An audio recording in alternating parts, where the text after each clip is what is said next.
Nila sudah dibahas ya tentang diagnosis ABK. Tapi ini Bunda sebelum masuk ke dalam asesmen yang macam sesuai dengan ke-ABK-annya, kita harus tahu dulu ABK itu apa saja. Karena ini barengan ngambilnya kan harusnya harus tahu ABK itu seperti apa. Nah teman-teman ya, kalau kemarin teman-teman sudah melihat berkomunikasi ya, berdiskusi dengan Bu Nini ya, Bu Nuni Maria Obatati ya. Nah, teman-teman sudah punya bayangannya, ABK-ABK itu kan macam-macam ya, dengan segala macam jenis-jenis keABK-annya. Kebetulan di Bu Nuni itu ada keABK yang cukup. Ini adalah tunagrahita, kemudian Down syndrome ya. Apalagi kemarin waktu diskusi sama dia? ADHD. Apa saja ya, Bu? Masih ingat? ADHD. Ada yang tunagrahita juga kemarin. Tunagrahita juga. Kemudian ada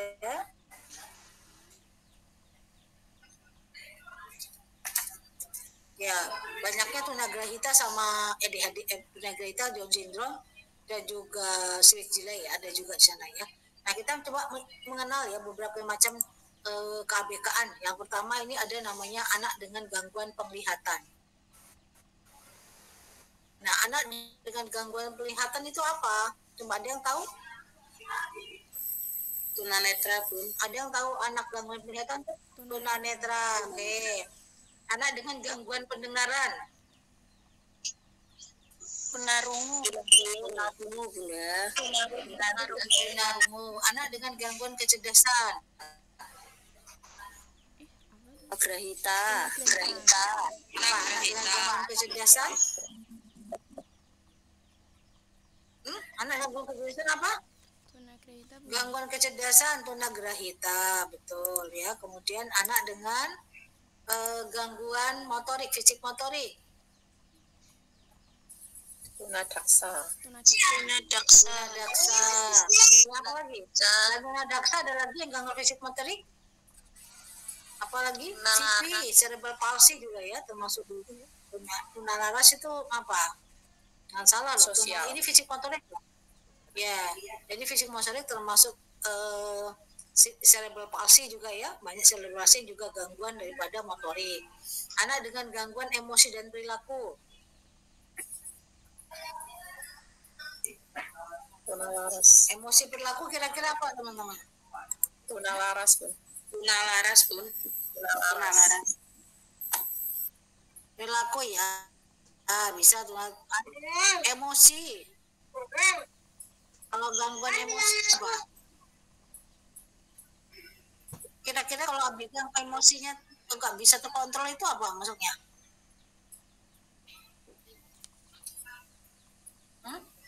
Tunalaras bukan, Bun?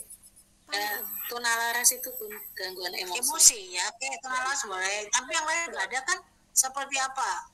ADHD juga kan emosinya tidak terkontrol. Ada autism juga emosinya tidak terkontrol. Artinya di antara itu ada juga yang tidak spesifik, tapi salah satu gangguannya adalah termasuk emosi dan perilaku. Ya, anak dengan gangguan pemusatan perhatian dan hiperaktivitas.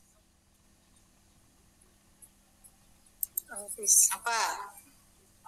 Hiperaktivitas artinya dia aktivitasnya hiper, lari-lari, yang nggak mau diem. Itu biasanya teman-teman ketemu apa itu? Sama anak apa? Autisme. Autism ya. Satu lagi yang sering terdapat di kelas itu apa? ADHD. ADHD termasuk yang punya gangguan pada emosi ya, ada hiperaktivitas ya. Hiperaktivitas maksudnya di situ. Jadi ADHD hiperaktivitas dan tidak bisa fokus ya toh, ADHD. Kemudian anak dengan gangguan komunikasi. Speech delay, Bun. Speech delay, tidak bisa ngomong ya toh. Kemudian tunawicara juga nggak bisa ngomong ya, benar nggak? Iya. Tunawicara. Kemudian anak dengan gangguan jamak. Kalau gangguan jamak itu ada beberapa masalah keadaan yang barengan. Misalnya ada yang tunarungu sama autis, ada yang ini sama ini, itu karena berbagai hal. Kemudian anak berbakat dan cerdas istimewa. Kira-kira apa anak berbakat cerdas istimewa?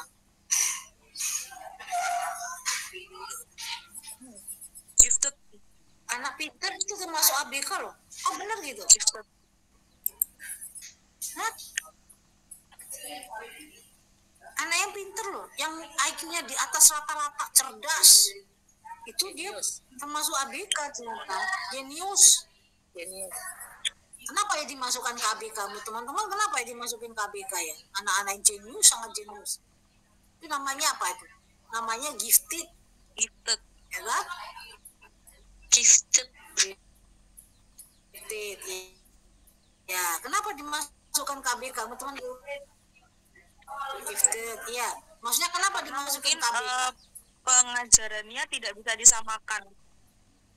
Karena pengajarannya nggak bisa disamakan dengan yang lainnya tidak supaya lebih optimal. Kenapa nggak bisa disamakan?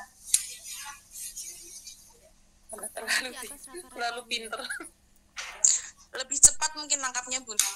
Jadi kalau disamain sama temennya dia lebih bosan. Tapi kok lebih cepat kok jadi masalah malah ya? Karena perkembangannya berbeda dengan anak-anak normal, Bun. Ya, tadi kata kecepatannya lebih cerdas, betul. Tapi kenapa dia masuk ke ABK? Padahal kan pintar kan, nggak ada masalah kekurangan atau apa misalnya gitu. Kenapa? IQ-nya di atas rata-rata, Bunda. Kalau teman-teman punya anak pintar di sekolah ya, misalnya dikasih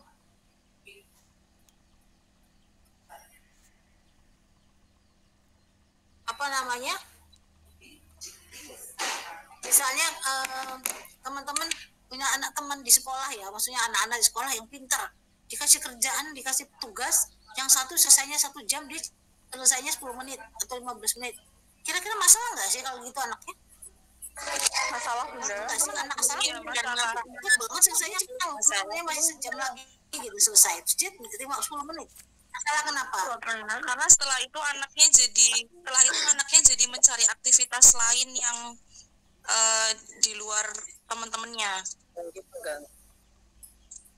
Ya, jadi karena dia tadi selesai cepat, setelah itu kan dia ganggu temennya. Nah, gitu, dia nggak mau diam, dia langsung lari, langsung isengin temennya, sehingga itu jadi masalah bagi gurunya kan, bagi temannya lain masalah ya. Sehingga bagaimana caranya supaya gurunya bisa menghandle anak seperti ini? Biasanya diapain? Apa dibuang? Apa disingkirkan? Diapain? Menyiapkan kegiatan cadangan, Bun. Betul, jadi dikasih kegiatan tambahan, dikasih pengayaan, ya toh?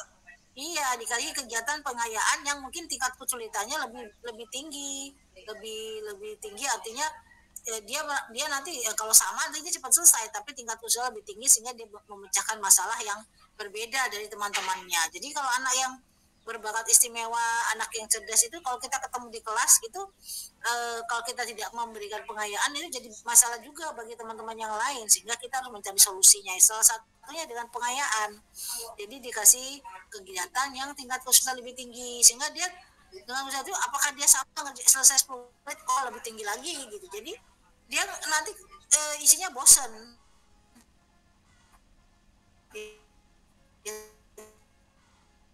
Saya sama kegiatan di sekolah ya, mungkin besok nggak mau sekolah lagi karena merasa sekolah itu membosankan, semua saya bisa atasi. Nah itu yang disebut sebagai bakat istimewa, cerdas istimewa ya. Jadi punya anak bakat istimewa itu bukan mudah, kita harus cari jalan gimana dia bisa menghilangkan kebosanan dia ya.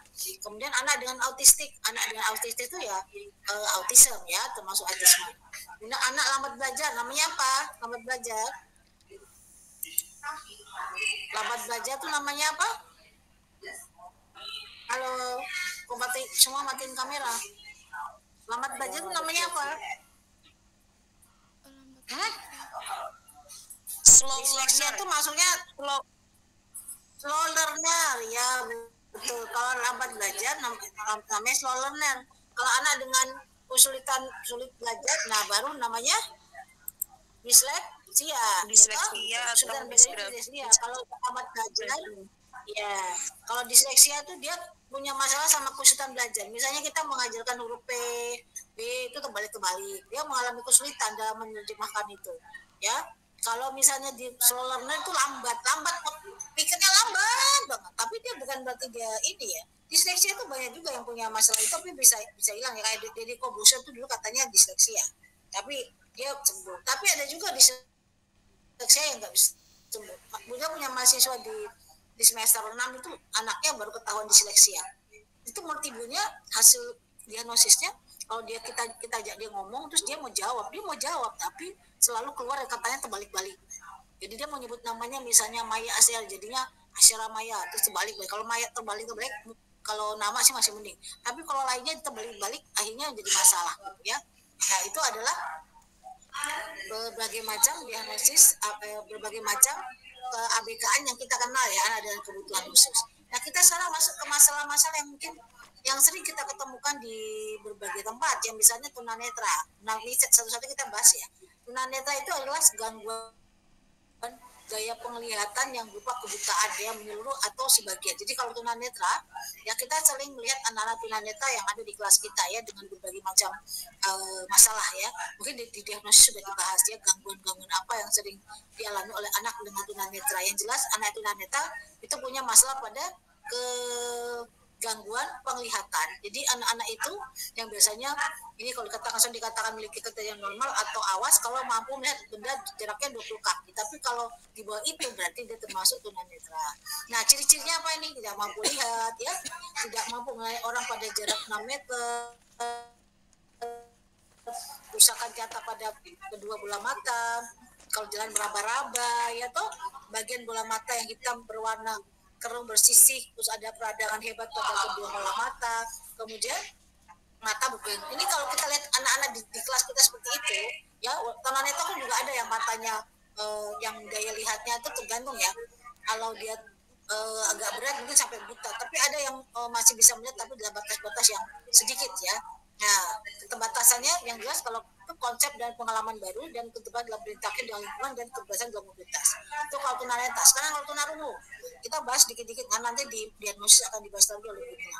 Ya, tunarungu itu adalah kehilangan pendengaran meliputi seluruh gradasi tingkatan baik ringan, sedang, berat, sangat berat yang akan mengakibatkan pada gangguan komunikasi dan bahasa. Keadaan ini walaupun telah diberikan alat bantu mendengar, tetap memerlukan pelayanan pendidikan khusus. Ya, tunarungu ini digolongkan dalam kurang dengar atau tuli ya, dan tuli itu ada yang kurang dengar yang kalau kita aja bisa apa itu tuli, itu kurang dengar. Kalau tuli sama sekali sudah tidak terdengar suara. Nah ini kan dibantu ya, dimasukkan ke rumah siput itu supaya dia bisa membantu mendengar, walaupun itu agak ini ya, tidak sepenuhnya tapi membantu sedikit pendengaran dia.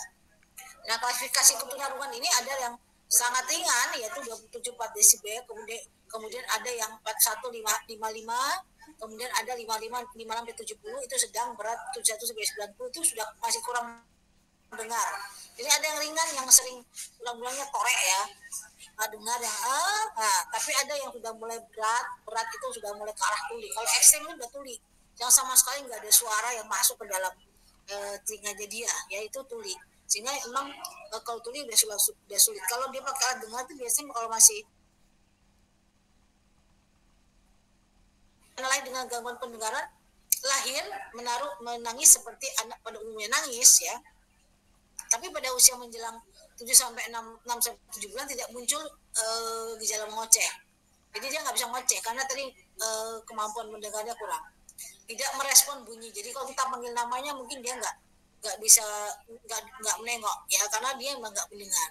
Ya, tidak merespon jika dipanggil namanya, dan pada usia 1 sampai 2 tahun tidak menampakkan pemerolehan bahasa. Jadi artinya tidak ada kosakata yang muncul pada dia pada saat usia yang 1 dan 2 tahun. Dan kita bisa mengindikasikan ya, mendiagnosis kalau dia ini adalah tunarungu ya. Itu. Permasalahan timbul dari tunarungu itu kenapa? Banyak ya, akibat yang tunarungu tadi bisa menimbulkan masalah pada bahasa. Tidak bisa berkomunikasi karena jelas dia tidak bisa dengar ya. Karena nggak bisa dengar, otomatis kemampuan dia untuk menyerap mata pelajaran atau menyerap materi yang diberikan oleh guru itu juga nggak dapat karena nggak dengar ya, sehingga harus dibantu dengan alat yang lain. kemudian pendidikannya juga menjadi ketinggalan ya, kemudian masyarakat, orang tua, vokasional semua itu juga akhirnya menjadi masalah juga ya dalam interaksi tadi, interaksi sosial juga tidak, karena tadi tidak bisa berkomunikasi, tidak bisa berbicara dengan orang lain, sehingga dia merasa masalah tidak punya interaksi sosial yang baik dengan orang lain tadi, jadi akhirnya interaksinya juga terganggu ya, emosinya juga terganggu. Kenapa? Karena tidak bisa bicara, tidak bisa komunikasi, dia merasa gampang emosi, gampang marah ya. Jadi permasalahan timbul daripada masalah tunarungu ini jadi banyak. Kalau kita lihat bukan hanya nggak bisa dengar, nggak bisa komunikasi, tapi emosi yang nggak stabil ya, kemudian interaksi kognitif ya, juga intelektual jadi terganggu juga. Karena tadi ya nggak bisa, sehingga kalau dibantu alat bantu misalnya kayak alat dengar ya, kemudian dengan bahasa isyarat itu cuma membantu. Karena banyak juga orang-orang yang tunarungu tapi punya prestasi ya, kayak anaknya Dewi Yul itu salut juga, ini udah S2 jadi dari dosen di Amerika, dosen khusus tunarungu, dan mau S3, luar biasa. Tinggal orang tuanya bagaimana ya memanage anak itu sehingga tidak merasa tertinggal, tidak merasa kurang ya, sehingga dia bisa mengangkat darah anak ini sehingga punya potensi dan bangga. Kekurangannya itu bisa menjadi kebanggaan bagi dia dan bisa cari duit juga ya dari ini. Jadi kekurangan itu nggak jadi masalah. Nah ini tadi kalau karena tunarungu tidak bisa memperoleh bahasa, tidak bisa bicara, yaitu tidak bisa komunikasi ya, kemudian tertinggal dalam segala aspek kehidupan karena tadi nggak bisa bicara tadi, sehingga masalahnya ada pada berbagai aspek ya. Nah ini kalau kita lihat seperti ini ya, ini pembelajaran di tunarungu yang Bunda pernah observasi di salah satu sekolah yang teman-teman bisa lihat.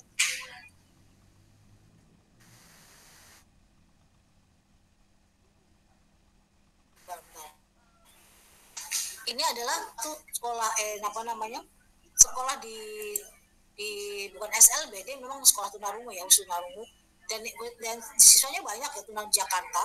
Dan juga waktu beberapa kali observasi situ, jadi pembelajarannya cukup menarik karena menurut Buddha pembelajaran itu di PAUD aja nggak belajar itu ya, misalnya gini, dari zaman dulu ya itu sudah pembelajarannya itu membahas tema, tidak ada tema-tema tertentu yang dia bahas ya, tapi dia setiap ada satu masalah yang misalnya Sari itu anaknya ada ulang tahun, itu dibahas ulang tahun. Nah itu ditanya siapa ulang tahun, misalnya Lina, yang mana Lina, ditunjuk ya, walaupun dia nggak bisa tapi dia pakai bahasa ini ya, saat ada sepatah dua sedikit dia punya komunikasi, bisa dia ngomong walaupun terbata-bata, kemudian disuruh tulis itu namanya siapa, terus bagaimana dia ulang tahun, terus apa yang dilakukan dan sebagainya, dan itu anak-anak menulis di papan. Jadi guru membahas, terus anak-anak diskusi ya, emang kenapa duduknya seperti ini, kenapa duduknya melingkar, setengah melingkar, kenapa enggak seperti yang anak SD atau anak, kenapa, untuk apa dibikin setengah lingkaran untuk belajar untuk anak tunarungu, karena apa ya, konsentrasi lebih efektif pun, supaya lebih efektif. Kenapa dalam pembelajarannya anak bisa ke gurunya, melihat gurunya, apa yang jadi gurunya, mungkin dari segi ekspresi gurunya, ini mulutnya, gerak mulutnya,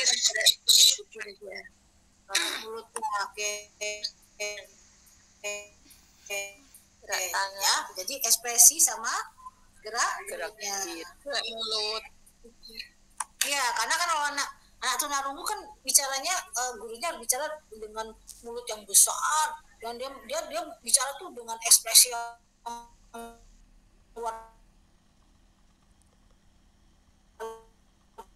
ngomong kayak kita belajar, mulutnya sampai dibuka sebesar-besarnya, terus ekspresinya juga ikut ini, sehingga anaknya paham, karena dia ngeliat gurunya ngomong, mulutnya seperti apa, itu mulutnya gini, bicara apa gitu ya. Dan itu memang anak-anak di situ ya 4 tahun 5 tahun udah bisa baca, udah bisa nulis di papan tulis, karena habis mereka diskusi ini, mereka gurunya ngomong, so anak-anak tuh punya papan tulis satu-satu.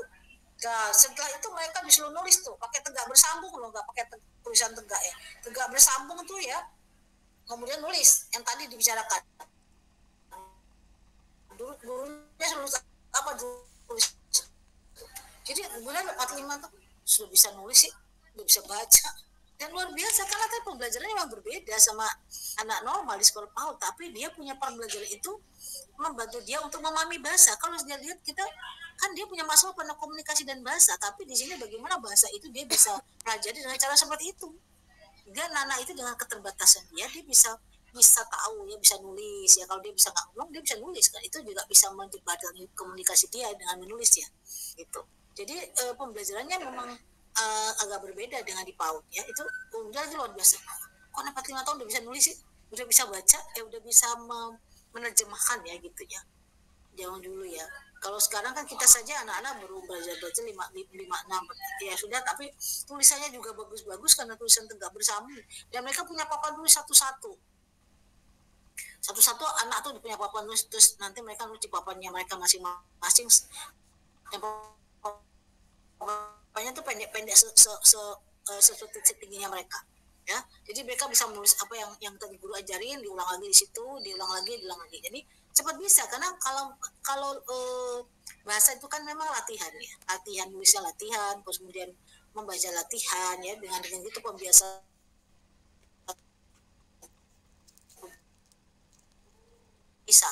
ya untuk anak tunarungu ya.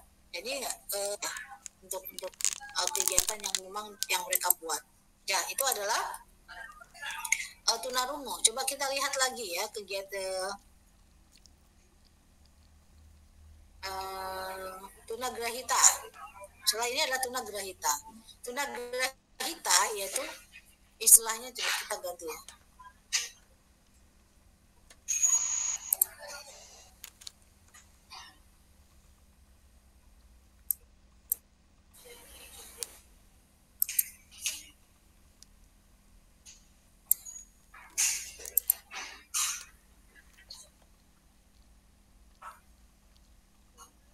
Ya, kita lihat ya tunagrahita. Tunagrahita itu apa sih? Tunagrahita itu kan seperti yang kemarin sama Bu Nuni ya. Anaknya itu tunagrahita. Bunda kenal anaknya Bu Nuni itu tunagrahita. Jadi kan merupakan dari bahasa redaptasi mental, anak yang punya keterbelakangan secara mental ya. Coba kita bahas sedikit tentang penyebab anak ABK itu apa sih? Coba teman-teman teman-teman bisa cerita, teman-teman tahu kenapa anak-anak ini lahir dengan kondisi yang berbeda seperti anak normal. Apakah ada yang punya pengalaman, boleh cerita?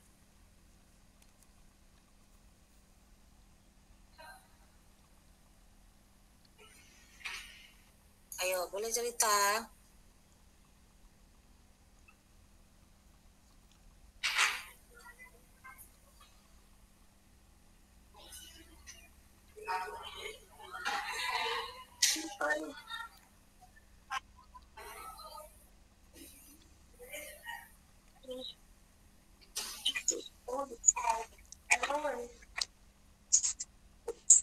Mungkin karena kelainan bawaan, Bun, yang apa sih pernah baca itu mutasi kromosom atau itu semacam apa ya? Iya, genetik gitu. Bukan genetik, kalau genetik kan genetik. Bukan genetik, kelainan bawaan. Jadi ada perubahan susunan kromosom. Itu apa itu? Itu jenis apa? Kan beda-beda ya? Iya.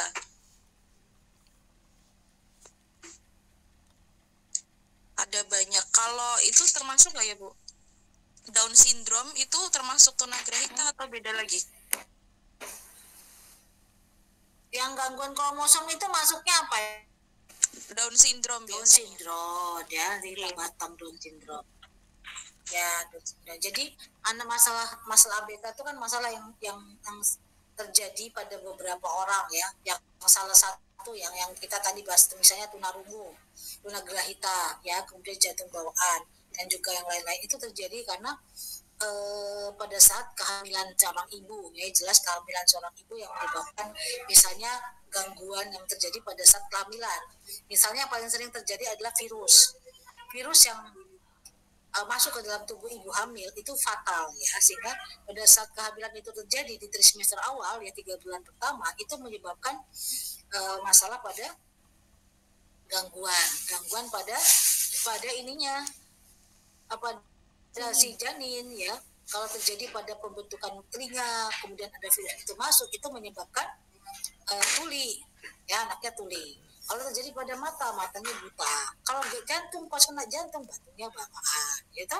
Jadi artinya virus tadi menyebabkan berbagai macam masalah pada si janin ya. Virus itu ada di mana? Ada toxo, rubella, cytomegalovirus ya, atau kemudian yang biasanya TORCH ya, TORCH itu toxorubella-cytomegalovirus biasanya. Nah kalau toxo mungkin teman-teman tahu ya, toxo itu dari misalnya bulu binatang, dari kotoran hewan yang hinggap ke dalam makanan kemudian dimakan oleh si ibu ya, kemudian makan makanannya mentah, karena kalau ibu hamil nggak boleh makan makanan mentah. Kalau makan makanan mentah misalnya sate-satean, kemudian sayur-sayuran yang ada insektisida, kemudian yang lain itu punya resiko untuk kehamilan, untuk kecacatan cukup besar karena takut ada virus yang masuk ya. Daging yang dimasak tidak matang ya, itu juga bisa menyebabkan virus. Jadi berbagai hal itu bisa terjadi dari kehamilan, sehingga kalau ibu hamil itu memang harus dijaga kondisi si janin dengan supaya tidak terjadi virus masuk. Kalau virus sudah masuk itu dia tidak bisa keluar begitu aja, dia harus bayi itu diselamatkan. Kalau enggak, kalau virus toksol mendem dalam tubuh si ibu sedangkan anak itu di dalam, itu cacat. Kalau dia nggak keguguran, dia bisa lanjut terus sampai lahiran, tapi anaknya cacat. Ya cacatnya macam-macam, ada yang hilang pendengaran, ada yang jantung, ada yang mata, ada gangguan otak dan sebagainya. Ya, termasuk juga misalnya selain virus juga ada ya, misalnya macam-macam ya. Tapi yang paling banyak virus tuh yang kena ke tunarungu itu biasanya virus. Ya. Juga misalnya zat logam berat yang dikonsumsi, misalnya dalam logam berat dari misalnya makanan kita makan madu logam berat ya, itu juga bisa menyebabkan anak cacat atau autis. Yang paling sering autis ya kalau logam berat.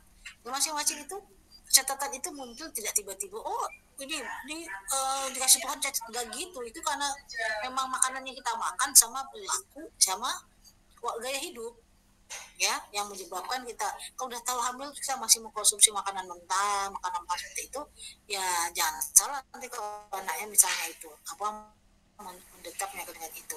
Kurang gizi juga bisa menyebabkan masalah pada kecacatan. Misalnya kurang gizi, makan mie instan selama berbulan-bulan ya, terus makan makanan yang mengandung pengawet, itu juga bisa menyebabkan kecacatan. Pengawet yang dosisnya tinggi, yang memang tidak ada yang dilarang ya, kita mengkonsumsi misalnya.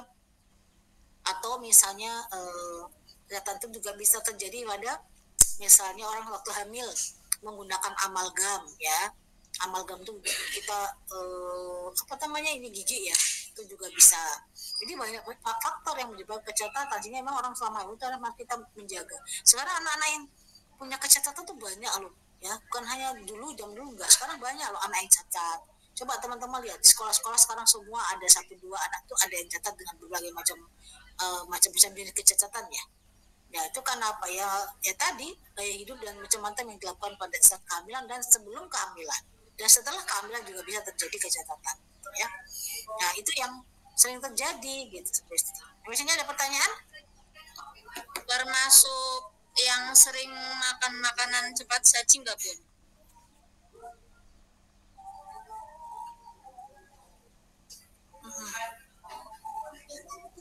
Apa yang mana?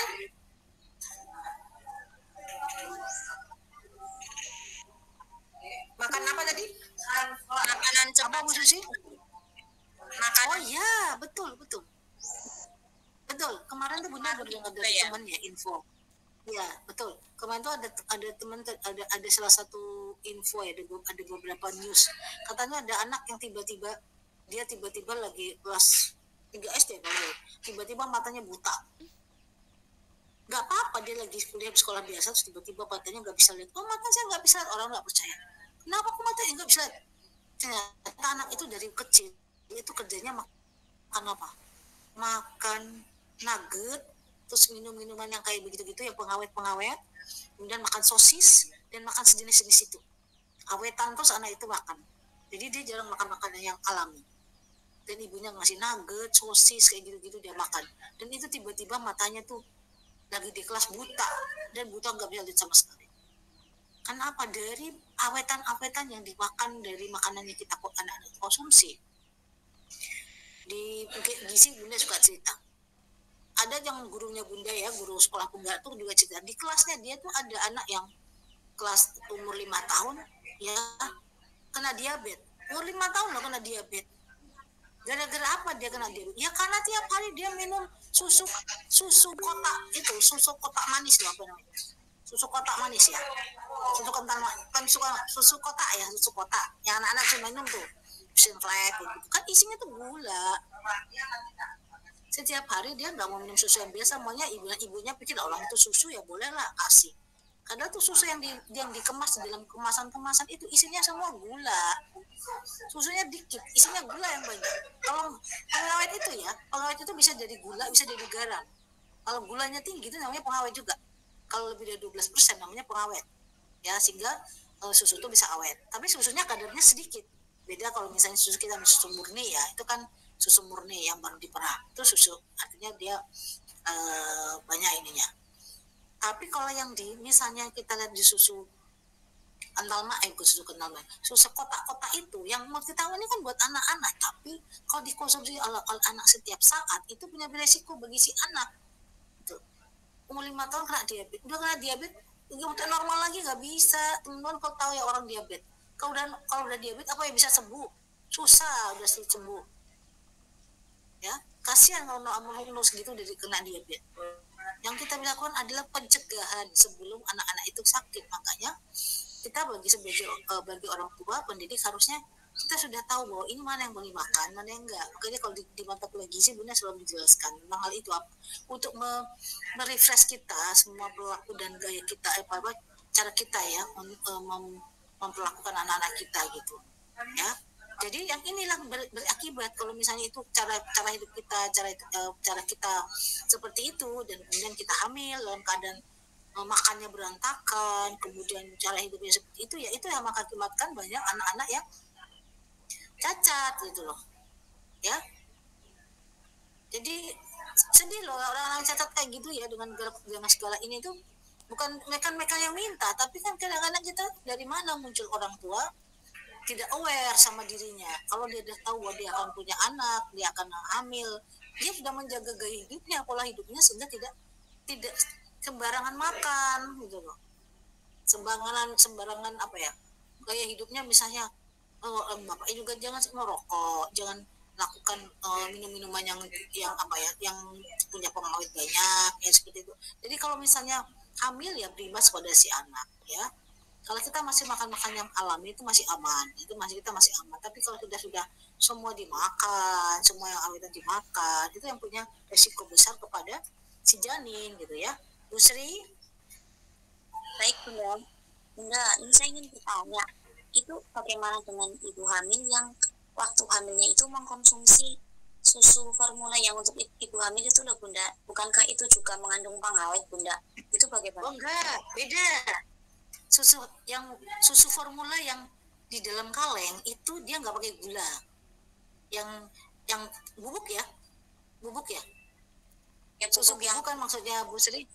Iya Bunda, yang untuk susu bubuk itu dia namanya sistemnya pasteurisasi, dia nggak pakai, dia bukan sistemnya pakai susu bubuk, nggak ada gulanya. Itu pasteurisasi dengan kadar yang tinggi, jadi dipanaskan dengan namanya pasteurisasi ya, dengan kadar tinggi sehingga dia punya baktrinol. Kalau baktrinol itu berarti nggak ada air, dia bisa awet karena pasteurisasi tadi, pemanasan tingkat tinggi. Itu Bu, nggak ada gula. Berarti nggak ada gula juga dikit. Ya Bunda, yang susu kalau yang itu lebih aman, yang susu bubuk itu nggak apa-apa, aman, itu dia aman. Yang itu yang Bunda bilang yang kotak-kotak itu loh, kalau yang itu nggak apa-apa karena dia dikondisikan dalam nol, bakterinya tuh nol. Kita kalau lihat namanya punya susu bubuk, dia yang bubuk yang biasa gitu, itu dia dikondisikan cara pengolahannya beda sama susu kental manis atau beda. Kalau itu dia dibantu dengan pengawet gula itu, tapi gula dosisnya tinggi di atas 12%. Itu Bu. Ya, jadi aman kalau yang ibu hamil pakai susu bubuk. Anak-anak kan juga minum susu bubuk ya, susu bubuk yang formula itu nggak apa-apa. Makanya kalau susu bubuk nggak apa-apa. Kalau susu yang kental manis, kan yang nggak boleh susu kental manis, susu kotak-kotak yang segitu yang manis-manis, itu yang gulanya tinggi. Sekarang aja kan kalau kita lihat es teh manis apa namanya yang segala macam merek ya, yang ada di itu di toko-toko itu kan macam-macam gulanya kan tinggi-tinggi tuh. Begitu kita pasti ibu juga takut makan gula itu kan itu Bu Sri nggak tahu, itu nggak apa-apa Bu, ibu aman kalau ibu minum susu formula karena anaknya minum susu formula nggak apa-apa ya. Iya Bu. Oke, itu kita lanjut. Oke. Gimana Bu? Udah bertanya lagi, itu kan pemerintah tahu ya Bun, kalau merek-merek susu apa minuman yang seperti itu nantinya bisa bermasalah untuk anak. Kenapa pemerintah itu apa ya namanya nggak mencegah, nggak itu ya Bun, gimana ya Bun? Enggak, kita kalau yang namanya konsumen itu kan kita yang memilih, kita mau menggunakan atau tidak, kan pemerintah nggak boleh larang. Misalnya zaman dulu Kelating Deng, tahu nggak Kelating Deng? Terus M150, tahu nggak itu? Itu kan mau energy drink ya, korbannya banyak tuh jatuh, yang kena gagal ginjal, cuci darah tuh banyak loh. Di sini aja beberapa teman di kantor aja 2 orang kena gagal ginjal gara-gara minum itu. Terus kenapa nggak pemerintah nggak melarang minum itu? Itu tinggal kita aja kesadaran kita mau menggunakan, mau konsumsi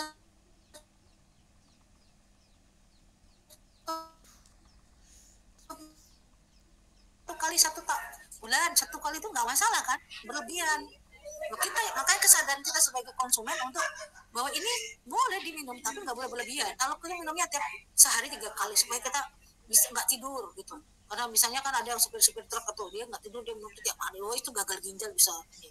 Ada orang nggak tidur tapi harusnya kan dia tidur, badannya minta diistirahat tapi dia mau supaya bisa melek itu tetap bisa jalan, ya pasti itu akan menghancurkan tubuhnya ya, levernya pasti hancur dan itu hanya kena gagal ginjal. Tapi kan bukan dilarang pemerintah, boleh ini kok. Kan kita yang mengatur diri kita bahwa boleh kita mengkonsumsi atau enggak. Kan kita ngatur tuh Bu. Ibu tahu susu itu nggak boleh diminum Bu Sri, tapi ibu kasih anak dia. Ya bilang aja anaknya mau, anaknya nggak mau dilarang. Oh itu kan berarti salah siapa? Salah orang tuanya toh? Ya toh? Salah ibunya, salah orang tua yang memberikan. Jadi bukan salah dari orang lain di luar situ. Tinggal kita yang memanage keluarga kita supaya tidak mengkonsumsi itu. Kita udah tahu bahwa ini nggak boleh berlebihan. Kan sebenarnya yang susu kotak itu nggak apa-apa, nggak ada masalah kalau kita minumnya normal. Misalnya ada acara ulang tahun minum, terus sekali-sekali seminggu sekali minum nggak apa-apa, atau seminggu 2 kali nggak apa-apa. Tapi yang nggak boleh misalnya sehari 3 kali. Masalah pada tubuh si anak itu Bu. Jadi kalau masih dalam tahap yang normal itu baik, nggak masalah. Tapi kalau udah over, yang namanya over semua itu pasti penyakit itu Bu. Maksudnya ya itu Bu. Kalau boleh minum teh manis boleh, tapi kalau minumnya tiap hari sehari 7 kali harus jadi penyakit gitu ya Bu. Gitu ya. Nah ini kita lanjut sedikit ya.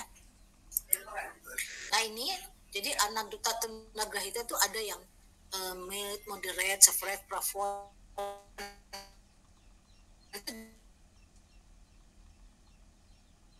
Di bawah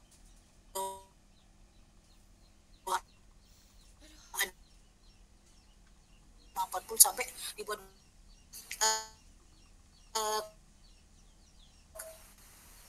ada. Jadi kalau menengah itu masih bisa, itu sudah tidak mampu ngurus diri sendiri, dia udah nggak bisa dilatih, udah nggak bisa, biasanya dia terkapar gitu loh, karena IQ-nya terlalu rendah ya, sehingga bicara aja susah, lidahnya keluar ya, kepalanya lebih besar, jadi artinya IQ-nya rendah banget ya dari tunagrahita ya. Nah ini sorry yang terakhir plafon yang sangat rendah, yang ini masih rendah tapi masih di bawah, di atas plafon ya, yang sama sekali punya problem bagi semua aspek-aspek perkembangannya dia terganggu. Nah ini aktivasi semua terganggu. Nah tadi yang udah sampaikan ya, penyebabnya ada malnutrisi pada ibu, keracunan pada saat kehamilan, radiasi ya, sedang dari handphone, dari beberapa kerusakan pada otak pada waktu kelahiran ya, infeksi pada ibu supaya begitu. Nah sekarang kita masuk ke itu terjadi kenapa? Itu mukanya biasanya semua sama ya, dia mukanya kayak Mongol itu ya. Memikirkan Down syndrome itu karena salah satu dia punya anak tapi dia misalnya 5-40 lah ya punya anak, nah itu resiko tinggi punya anak Down syndrome ya. Nah penyebabnya tadi ada kelainan kromosom, jadi anak Down syndrome itu tidak punya kromosom 46 kromosom melainkan 47 kan lebih ya, kekurangan. Terus kelebihannya, nah anak yang melahirkan Down syndrome memiliki 3 kromosom 21 bukan 2, jadi kelebihan kromosomnya sehingga terjadi masalah pada kemampuannya dia. Telinga kecil, jadi kelingkingnya lebih pendek, bisa mengungkapkan tubuh, terus dia punya muka hampir sama seluruh dunia ya. Kemudian memiliki beberapa komplikasi. Perkembangannya anak Down syndrome memiliki urutan perkembangan yang sama ya. Keterlambatan ketika masuk usia sekolah, intelektualnya juga terganggu ya, terlambat duduk, terlambat semuanya, sering tertawa, ramah dan nah ini intervensinya. Nah kalau kita lihat Down syndrome itu seperti ini ya. Ini seperti ini di awal. Nah ini Down syndrome ini yang sebelah kiri yang perempuan itu Down syndrome. Bukannya mirip semua ya. Jadi itu karena kelainan kromosom tadi. Dan itu banyak terjadi pada salah satunya dari usia ibu yang hamil terlalu tua atau gangguan-gangguan lainnya ya pada saat jadi dalam kandungan. Oke? Nah ini Down syndrome nih. Dia lihat nih mukanya sama semua kan? Nah ini mukanya sama. Nah ini mukanya sama. Ini Down syndrome nih. Jadi seluruh dunia tuh mukanya mirip. Mau laki mau perempuan mirip-mirip ya, tinggal jenisnya seperti apa. Nah, oke, tuh ya. Ini kalau ini anak tunagrahita. Anak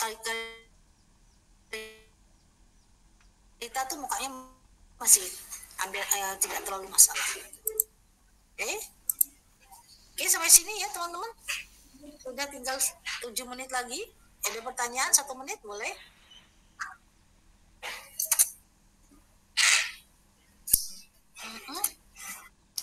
Sudah? Jangan lupa presensi ya. Iya Bu. Sudah, oke. Anda juga bisa masukin ke grup ya. Gimana? Ya, oke. Oke, terima kasih semuanya. Kita ketemu lagi minggu depan. Assalamualaikum warahmatullahi wabarakatuh. Waalaikumsalam warahmatullahi wabarakatuh.